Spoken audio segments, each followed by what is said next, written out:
بسم اللہ الرحمن الرحیم۔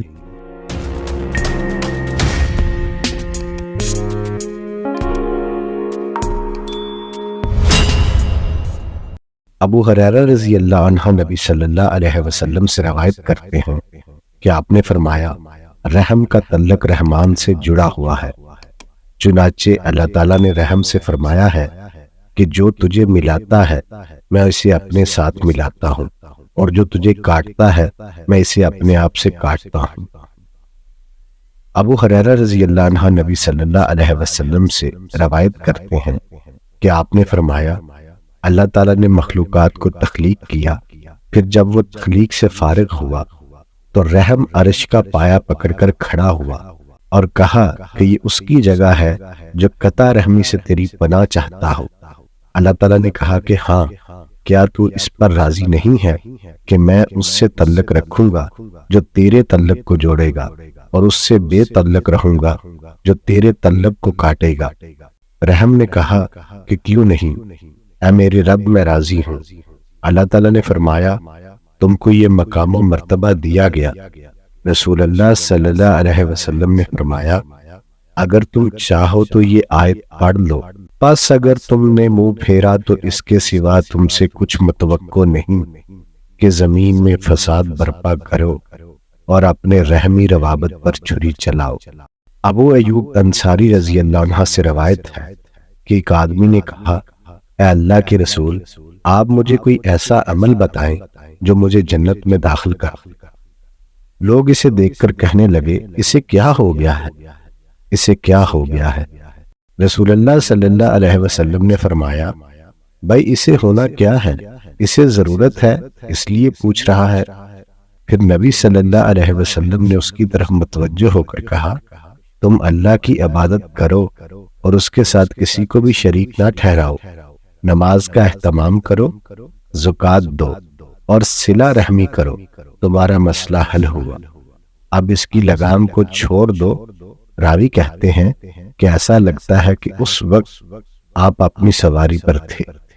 ناظرین، ان احادیث میں اللہ تعالیٰ کے نزدیک رحمی رشتہ و تعلق کی اہمیت بیان کی گئی ہے۔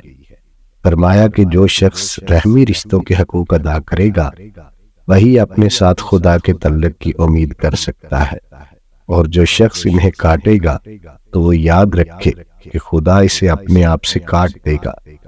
نیز صلہ رحمی اختیار کرنا ان اعمال میں سے ہے جو انسان کو جہنم سے دور اور جنت کے قریب کرتے ہیں۔ جبیر بن مطعم رضی اللہ عنہ سے روایت ہے کہ انہوں نے نبی صلی اللہ علیہ وسلم کو یہ کہتے ہوئے سنا کہ قطع رحمی کرنے والا جنت میں داخل نہیں ہوگا۔ ناظرین، اس روایت میں قطع رحمی کے جرم کی سنگینی بیان کی گئی ہے۔ قطع رحمی سے یہ مراد نہیں کہ کسی آدمی سے صلہ رحمی کے حوالے سے کچھ کوتاہیاں ہو جائیں، بلکہ یہاں قطع رحمی کرنے والے سے وہ شخص مراد ہے جس نے رحمی رشتوں کے حقوق کو پامال کیا، یہاں تک کہ اسے خدا کی عدالت میں قطع رحمی کا باقاعدہ مجرم قرار دیا گیا۔ ایسی شخص کے بارے میں یہ وعید ہے کہ وہ جنت میں داخل نہیں ہوگا۔ رحمی رشتوں کو توڑنا بڑی سنگ دلی کی بات ہوتی ہے۔ یہی وجہ ہے کہ خدا کے نزدیک یہ بہت بڑا جرم ہے اور اس کا مرتکب جنت میں داخل نہیں ہوگا۔ انس بن مالک رضی اللہ عنہ سے روایت ہے کہ رسول اللہ صلی اللہ علیہ وسلم نے فرمایا، جسے یہ پسند ہو کہ اس کے رزق میں فراخی اور عمر میں برکت ہو تو اسے چاہیے کہ وہ صلہ رحمی کرے۔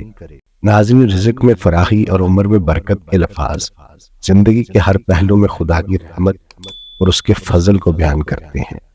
اس حدیث میں یہ بتایا گیا ہے کہ جو شخص اپنے قرابت داروں کے حقوق کی نگہداشت کرتا ہے، اللہ تعالیٰ اس کے لیے اپنی نعمتوں میں اضافہ بھی کرتے اور اسے ان نعمتوں سے فائدہ اٹھانے کا موقع بھی دیتے ہیں۔ عبداللہ بن عمر رضی اللہ عنہ نبی صلی اللہ علیہ وسلم سے روایت کرتے ہیں کہ آپ نے فرمایا، صلہ رحمی کا کمال یہ نہیں کہ آدمی بدلے میں صلہ رحمی کرے، بلکہ یہ ہے کہ آدمی قطع رحمی کرنے والے کے ساتھ صلہ رحمی کرے۔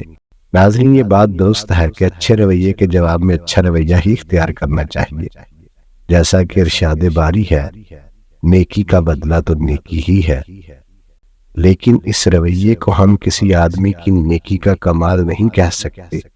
نیکی کا کمال یہ ہے کہ آدمی برا سلوک کرنے والے کے ساتھ بھی اچھا سلوک کرے، جیسا کہ ارشاد باری ہے، بلائی اور برائی دونوں یکساں نہیں ہیں، تم برائی کو اس چیز سے ہٹاؤ جو زیادہ بہتر ہے، تو تم دیکھو گے کہ وہی جس کی اور تمہارے درمیان عداوت وہ گویا ایک گہرا دوست بن گیا ہے۔